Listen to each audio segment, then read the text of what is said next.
क्या कहा? वो कौन है जिसने वेद और विज्ञान को सबसे पहले ढूंढा था? अच्छा, उत्तर तो मैंने पहले दे दिया जब वेद की बात कही गई थी। उत्तर देता हूँ बैठ, शायद पहले से लिखा होगा प्रश्न। ये जो जगत है ना, सृष्टि, देखा है? कुछ न कुछ तो सृष्टि दिखाई पड़ती होगी, सुनाई पड़ती होगी। भूगोल है, खगोल है, ये सब जानते हैं ना। इस सब को बनाने वाला कोई होगा या नहीं? क्या माइक जो बना है किसी यांत्रिक मांत्रिक ने बनाया होगा या नहीं? लोहा नामक, प्लास्टिक नामक मैटर, धातु या पदार्थ को कोई मैकेनिक यांत्रिक ने माइक नामक यंत्र का रूप प्रदान किया या नहीं? तो माइक बनाने का उसको ज्ञान था, तब तो माइक की रचना की उसने। एक नियम है, जानाति क्षति करोति। क्रिया कर्म के मूल में इच्छा शक्ति चाहिए। बिना इच्छा के कर्म में प्रवृत्ति नहीं होगी। मनुस्मृति में स्पष्ट कहा गया, इच्छा के मूल में ज्ञान होना चाहिए, महत्व बुद्धि होनी चाहिए। ज्ञान पहले होता है, इच्छा बाद में होती है, और कर्म उसके बाद में। जानाति क्षति करोति का नियम है। तो जिस परमात्मा ने महासर्ग के प्रारंभ में सृष्टि की संरचना की, उसके पास अनादिकाल से पूर्ण ज्ञान विज्ञान था।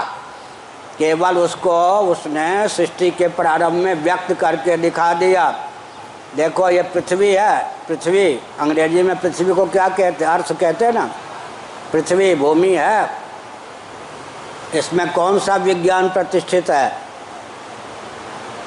जितने ही पेड़ पौधे हैं और खुदकने वाले चिड़िए चींटी मनुष्य इत्यादि हैं, सब प्राणी पृथ्वी से उत्पन्न होते हैं नहीं? पृथ्वी में एक कौन सा विज्ञान प्रतिष्ठित है? उत्पादनी शक्ति प्रतिष्ठित है, उत्पादन का विज्ञान, पूर्ण उत्पादन का विज्ञान जिनके पास है उन्हीं का नाम परमात्मा है। जल में कौन सा ज्ञान प्रतिष्ठित है, कौन सी शक्ति प्रतिष्ठित है? जल जीवन है, सबके रक्षण की, सबके जीवन की क्षमता जल में है। तो जिसको पास सबके रक्षण का विज्ञान प्राप्त है अनादिकाल से, उसका नाम परमात्मा है। आग में क्या क्षमता है? जला डालना, मार देना, राख बना देना। संहार की शक्ति किसमें है? अग्नि में है ना।